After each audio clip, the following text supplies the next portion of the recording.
What's up YouTube, this is Joe from Zephyr Games, and as promised I'm bringing to you guys the combo guides for DDDs with the brand new support. Absolutely fun, absolutely fantastic. Let's get into it.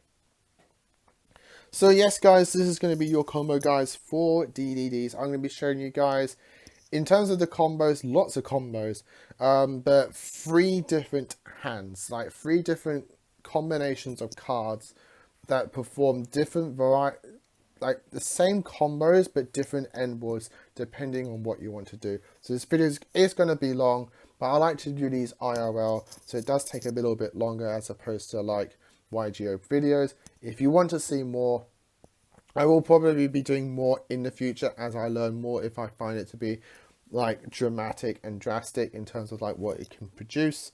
But otherwise, if you do want to see more, there's variety of different combo videos out here on YouTube, so do go check out those content creators as well if you do enjoy DDD as much as I do.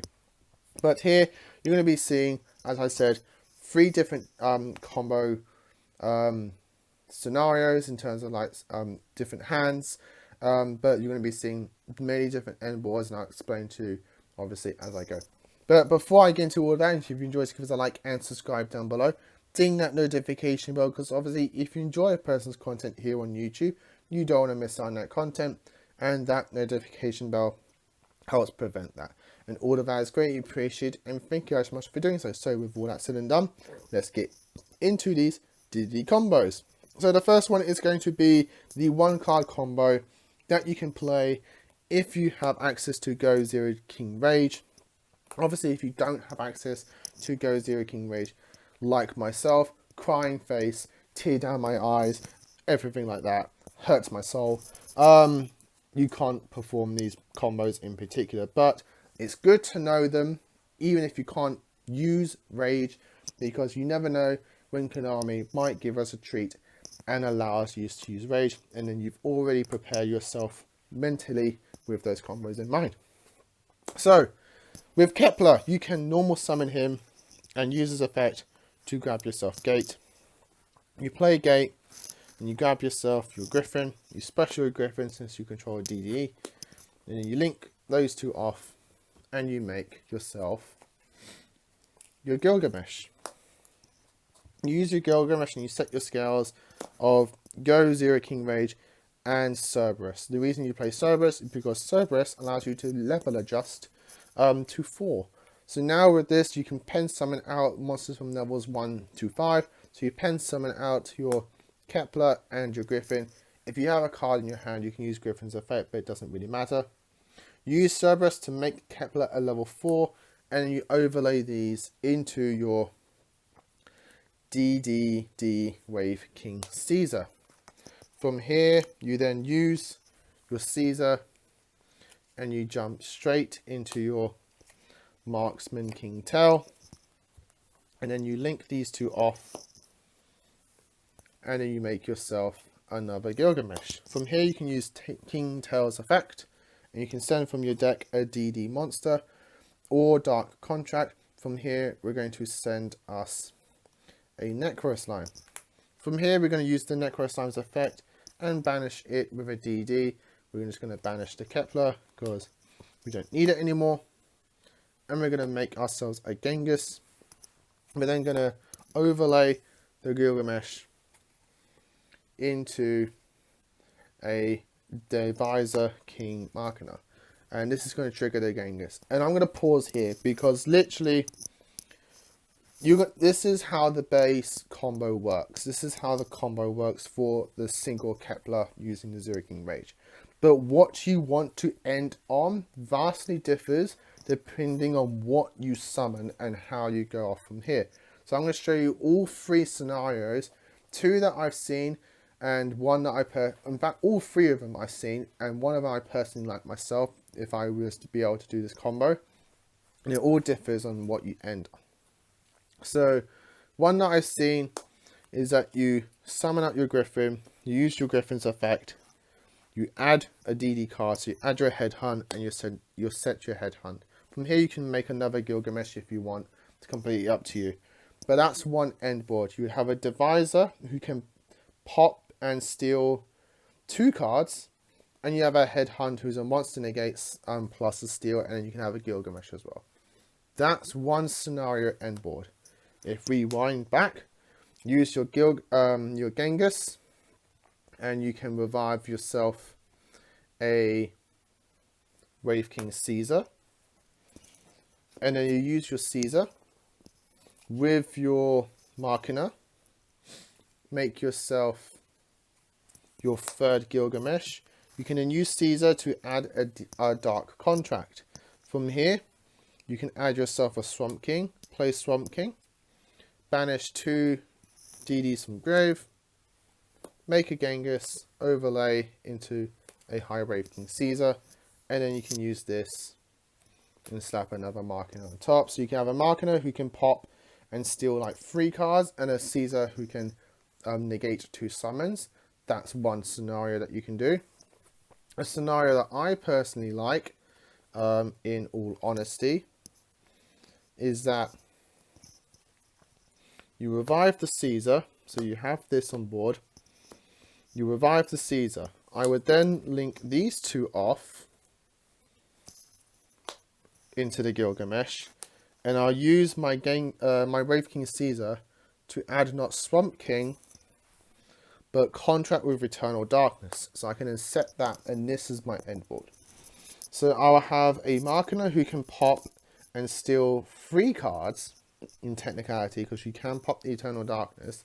You still have a Gilgamesh in play, so if the opponent does foolishly destroy this, you get something free from your extra deck.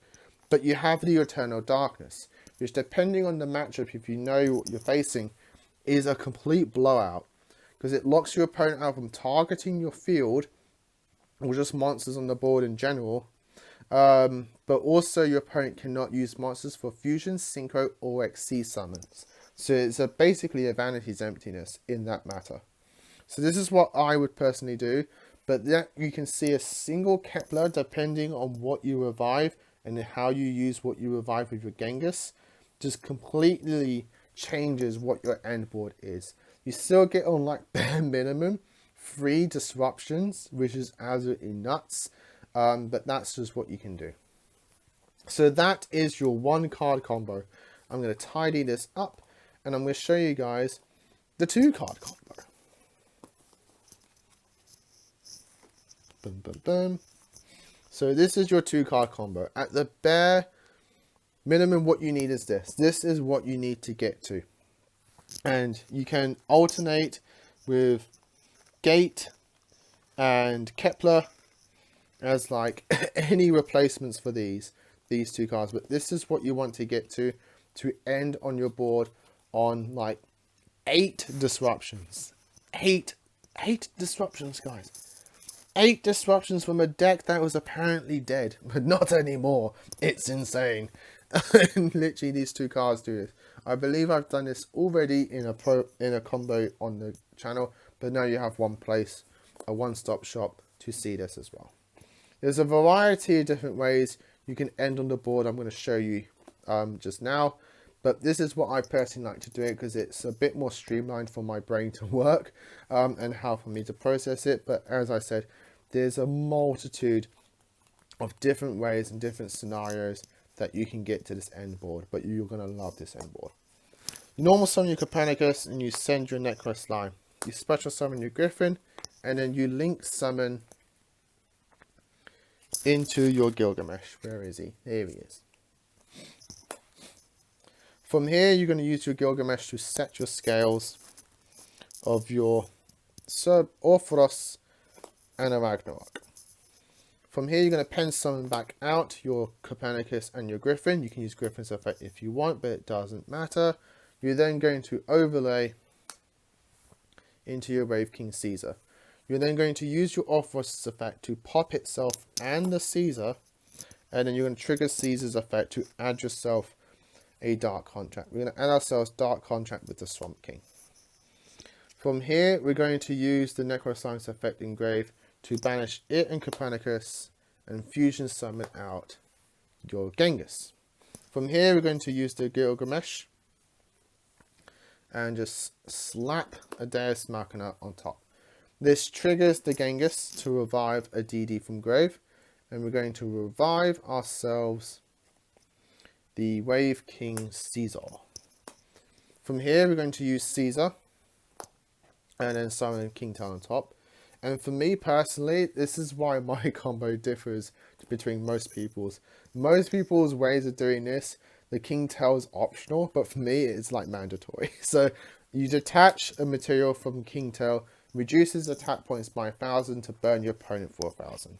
From here, we can now use the Swamp King to send King Tail from field to grave, banish Caesar from graveyard to fusion summon Genghis. This triggers the King Tail's effect to send a DD or Dark Contract from deck to grave. We're going to send ourselves the field spell, the Patent License. This triggers the license to add a DD from graveyard or face-up extra to your hand. We're going to add ourselves the Orthros to our hand.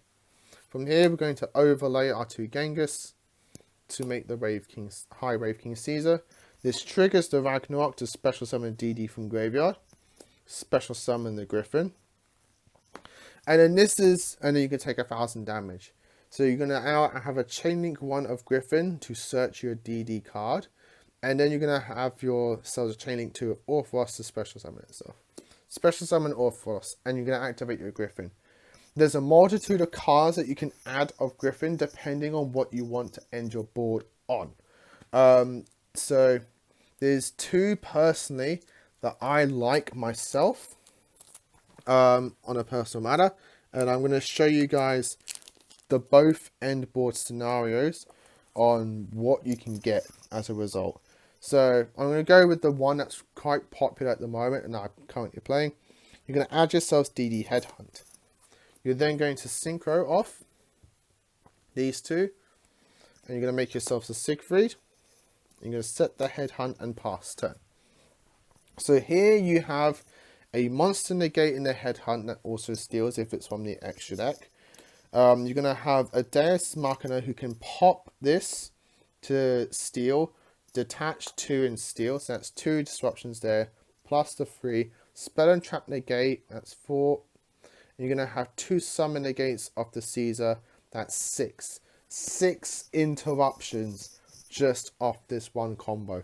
If you started off with a gate, you got another 2 pop steals off the Machina, which gives you your 8 disruptions.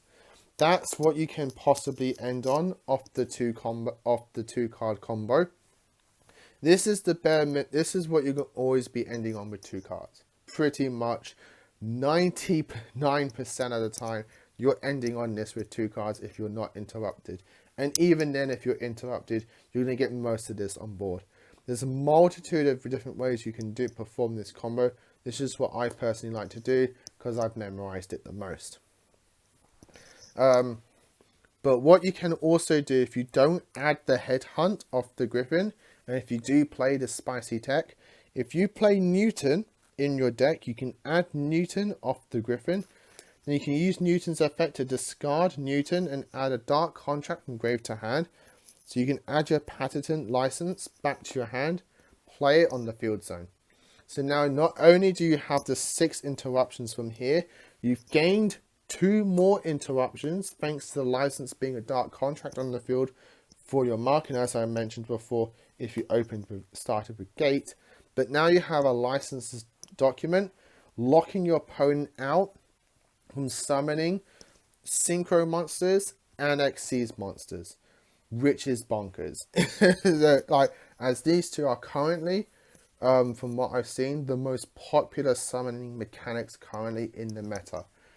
So very, very powerful depending on what meta you're playing.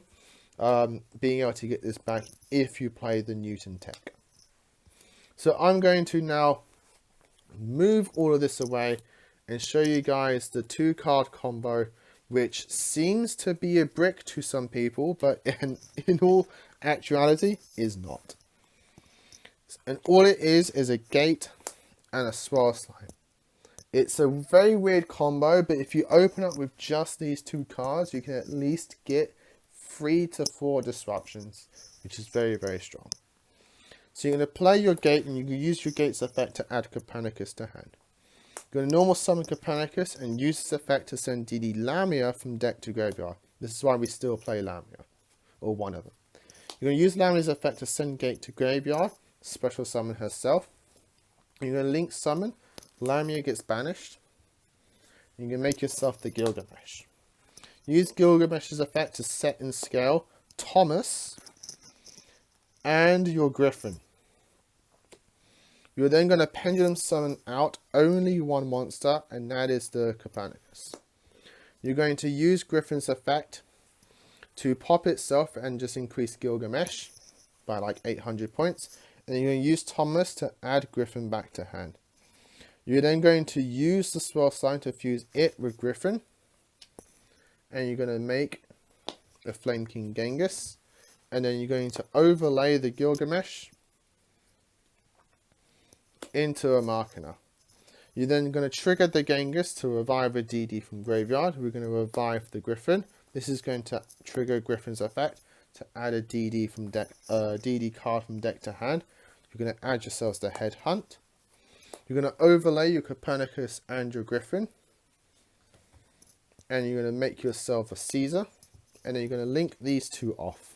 It's very weird, but yeah, you do that. You're going to link those two off to make a Gilgamesh. This triggers the Caesar's effect to add a Dark Contract from deck to hand. You're going to add yourselves the Swamp King. You're going to play the Swamp King. You're going to fuse any two cards from your graveyard. We're going to just fuse the Copernicus and the Gilgamesh. Going to make ourselves our second Genghis. Overlay the Genghises into a Caesar. And then you can use the Gilgamesh to make your second Machina. I'm going to set the Headhunt. So as you can see, we have two steals off the Machina. We have two summon negates of the Caesar, and we have a monster negate that also can possibly steal off the Headhunt. 2, 4, 5 interruptions just off a gate and a Swirl Slime. I'm going to post a video link down below where I got this particular combo from, so you guys can check out that video as well, which also demonstrates a lot of the different ways that you can perform the previous combo that I showed you. But that, guys, is the video. I do apologize that it's nearly 18 minutes, but I also don't apologize because it shows you guys what this deck can do now, which is just absolutely insane. And I honestly feel like once you've memorized these particular combo end boards and what these combos can do and how they're structured, and you'll be able to just like get any hand and you can see how you can get to these end results and how you can perform different ways to get to these end boards that are really strong, like absolutely strong. Like I don't see how any deck can face these boards and just not be a little bit worried at the very least on how they're going to break through it and get the win off you. So guys, do hope you enjoyed these combos in this video. Like, comment and subscribe if you did, and do subscribe to the channel as well because we've got a lot of content coming for you guys and I do think you will enjoy it. So as always, like, comment and subscribe. Until next time guys, stay safe and of course, happy dueling.